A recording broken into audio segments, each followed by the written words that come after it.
कृष्णाय वासुदेवाय हरे परमात्मने प्रणतिक्लेशनाशाय गोविंदाय नमो नमः। ओम नमो भगवते वासुदेवाय। प्रिय भक्तगणों, सावन मास का समय था। आकाश में बादलों की गड़गड़ाहट और धरती पर हरियाली का उत्सव था। ऐसे ही एक पावन रात में एक संत अपनी कुटिया में बैठे श्री हरि का ध्यान कर रहे थे। तभी उनके पास एक वृद्ध ब्राह्मण आया, जिनके चेहरे पर चिंता की रेखाएं थीं। उसने संत से कहा, महाराज, मैं जीवन से थक गया हूँ। ना धन है, ना संतान। मेरे पाप इतने बढ़ गए हैं कि जीवन एक बोझ बन गया है। क्या अब कोई उपाय नहीं बचा?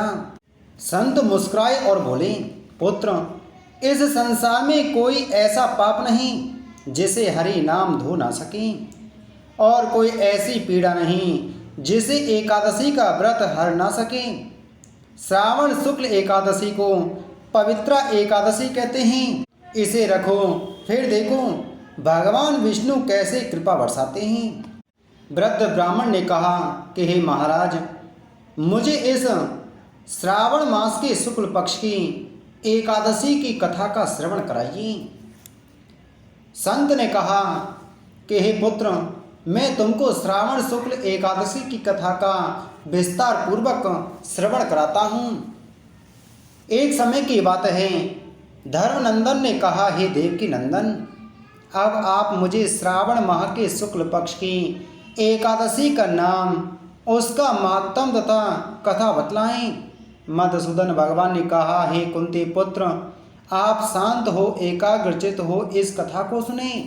इस कथा के केवल सुनने से ही वाजपेयी यज्ञ का पुण्य प्राप्त होता है। द्वापर युग के प्रथम चरण में हमारे यहाँ महिष्मती नामक नगरी थी। वहाँ पर महाजित नाम के नरेश का शासन था। उसके यहाँ पुत्र नहीं पैदा हुआ था। पुत्र के अभाव में वह दुखी रहता था। राजकाज में उसका मन नहीं लगता था। उसे अपना राज्य दुखदायक लगता था, क्योंकि पुत्र के न होने से यह लोक तथा परलोक दोनों में ही सुख प्राप्त नहीं होता है। उसने पुत्र रत्न पाने के लिए अथक प्रयत्न किया, परंतु उसे सफलता नहीं मिली। वृद्धावस्था की ओर बढ़ते जाने के साथ साथ राजा और अधिक चिंतित रहने लगा। समय व्यतीत होने पर एक दिन राजसभा में उसने अपने सभासदों को एकत्रित कर कहा, हे सज्जनों, मैं अपनी प्रजा का पुत्रवत पालन करता हूँ। मैंने जीवन में किसी भी प्रजाजन को अकारण दुख नहीं दिया, तथा अन्यायपूर्वक किसी से धन संपदा नहीं छीनी है। ना ही मैंने किसी देव तथा ब्राह्मण का अपमान किया है। किसी की धनराशि भी नहीं मारी है। किसी से भी द्वेष भावना नहीं रखी है। सबके साथ एक जैसा व्यवहार किया है। धर्मानुसार राजकाज चलाने पर भी मेरे कुल में पुत्र उत्पत्ति नहीं हुई है। अतः मैं असीम दुख का अनुभव कर रहा हूँ। इसका क्या कारण है, मैं कुछ भी नहीं सोच पा रहा हूँ। अतः आप सबसे अनुरोध है कि आप सब इस पर विचार करें। नरेश महिजीत की वाणी सुनकर उसके मंत्रीगण व उच्चाधिकारी वन की ओर चल दिए, जहाँ वे आश्रमों में घूमते हुए अंत में ऋषिराज लोमस के आश्रम में पहुँचे। वह अत्यंत वयोवृद्ध एवं धर्मशास्त्रों के ज्ञाता थे। उन्होंने ऋषिराज को नमन किया और मुनि के नज़दीक ही बैठ गए।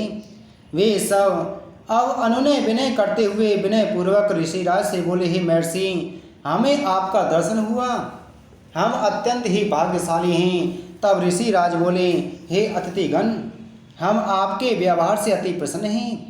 अब आप यहाँ पधारने का प्रयोजन बतलाएं। मैं आपकी समस्या का अपनी शक्ति अनुसार अवश्य ही समाधान करूँगा। यह एक सत्य बात है कि हमें परजीवों का परोपकार करना है। महर्षि लोमस के ऐसे वचन सुनकर मंत्रीगणों ने कहा, हे ऋषिराज, आप हमारी समस्त बातों को जानने में ब्रह्मा जी से अधिक दूरदृष्टि रखते हैं। हमारे संदेह का निवारण करें। हम महिष्मती पुरी नरेश की प्रजा हैं। वह नरेश पुत्रवत हमारा पालन करता है और वह धर्म परायण और प्रभु भक्त भी हैं। इतना दयावान और धर्मात्मा होने पर भी वह पुत्रहीन है। हम प्रजाजन भी उसके दुख में दुखी हैं। हमें पूरा यकीन है कि आप हमारे नरेश के इस दुख का निवारण करने का उपाय अवश्य ही बतलाएंगे, क्योंकि महान पुरुषों के दर्शन मात्र से ही समस्याओं का हल निकल आता है। इस पर नौमस ऋषि ने हमारी बात सुनकर नेत्र बंद कर लिए और नरेश के पूर्व जन्म का हाल देखने लगे। कुछ समय बाद उन्होंने नेत्र खोलकर कुछ सोच कर बोले, हे सभासदों, मैंने आपके नरेश के पूर्व जन्म का हाल जान लिया है, वह मैं आपको बतलाता हूँ। आपका नरेश पूर्व जन्म में एक अत्यंत ही निर्लज्ज तथा दुष्कर्म करने वाला मनुष्य था। वह गांव-गांव घूमकर दुष्कर्म करता था। एक समय वह 2 दिन से अत्यंत व्याकुल तथा भूखा था। वह ज्येष्ठ माह के शुक्ल पक्ष की एकादशी का वक्त था। दोपहर के समय वह प्यास से बेचैन हो एक सरोवर तट पर जल पीने के लिए पहुंचा, तो उसने वहां पर तुरंत की ब्याही हुई गौ को जल पीते देखा। आपके नरेश ने उस गाय को जल नहीं पीने दिया, उसको वहां से भगा दिया और स्वयं जल पीने लगा। उस दुष्कर्म के कारण ही राजा को यह दुख भोगने पड़ रहे हैं, और एकादशी के दिन भूखा रहने से उसके पुण्य से वह आपके नरेश बने हैं, परंतु उस गाय को जल न पीने देने के कारण ही उस पाप से राजा के कोई संतान नहीं है। इस पर सब लोग बोले, हे ऋषिराज, शास्त्रों में ऐसा लिखा है कि पुण्य से पाप नष्ट हो जाते हैं, इसलिए कृपया करके आप हमारे राजा के पूर्व जन्म के पाप नष्ट होने का उपाय बतलाइए, क्योंकि उस पाप के क्षय होने से पुत्र रत्न की उत्पत्ति होगी। सब लोगों के ऐसे वचनों को सुन ऋषि बोले कि यदि आप लोग श्रावण माह के शुक्ल पक्ष की पवित्र एकादशी को उपवास कर उसका पुण्य अपने नरेश को दे दें, तो उन्हें अवश्य ही पुत्र प्राप्त होगा तथा उनके समस्त दुख भी समाप्त हो जाएंगे। ऋषिराज के कथानुसार सब प्रजाजनों ने नगर में वापस लौटकर पवित्र एकादशी का उपवास किया तथा रात्रि जागरण भी किया और उसके पुण्य को अपने नरेश को दे दिया। इस पवित्र एकादशी के पुण्य प्रभाव से रानी ने गर्भ धारण किया और यथा समय एक पुत्र रत्न को जन्म दिया। राजा तथा प्रजा के समस्त दुख स्वतः ही समाप्त हो गए। देवकी नंदन ने धर्मराज युधिष्ठिर से कहा कि हे नरेश, इस प्रकार इस एकादशी को पुत्रदा एकादशी कहा जाने लगा। अतः पुत्र रत्न चाहने वाले लोगों को श्रावण माह के शुक्ल पक्ष की इस पवित्र एकादशी का उपवास अवश्य ही करना चाहिए। इस एकादशी उपवास से इस लोक में तथा देवलोक में अनेक सुख मिलते हैं तथा देवलोक की प्राप्ति होती है और मनोकामना पूरी होती है।